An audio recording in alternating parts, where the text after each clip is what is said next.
এক কাঁথার নিচে, এক লেপের নিচে, এক কম্বলের নিচে দুই পুরুষ একসাথে ঘুমাবে না। আপন দুই ভাইকে এক কাঁথা এক কম্বলের নিচে ঘুমাইতে দিবেন না।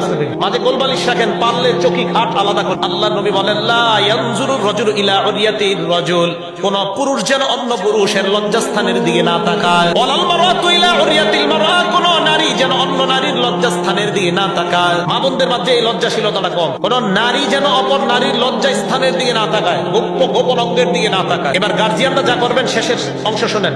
ওয়ালা ইউফজির রাজুলু ইলা রাজুলি ফি সাওবিন ওয়াহিদ, এক কাঁথার নিচে, এক লেপের নিচে, এক কম্বলের নিচে দুই পুরুষ একসাথে ঘুমাবে না। ওয়ালা ইউফজির রাজুলু ফির রাজুলি ফি সাওবিন ওয়াহিদ, আপন দুই ভাইকে এক কাঁথা এক কম্বলের নিচে ঘুমাইতে দিবেন না। আজকে থেকে মাঝে কোলবালিশ রাখেন, পারলে চকি খাট আলাদা করে দেবেন। ওয়ালা তুফজিল মারআতু ইলাল মারআতি ফি সাওবিন ওয়াহিদ, দুই মেয়েকে এক কাঁথা এক কম্বলের নিচে রাখবেন না। মা বোনরা আমাদের, আপনারা যারা বাবা আছেন, যারা মা আছেন, শোনেন, আজকে থেকে আমল করে, কাঁথা আলাদা, কম্বল আলাদা, লেপ আলাদা। আমার নবীর সুন্নাহ কায়েম করেন। আমার নবী বলছে বাস এটি পালন করেন। ছোট থেকেই বাচ্চাগুলা লাজুক আর লজ্জাশীল হয়ে বড় হবে ইনশাআল্লাহ।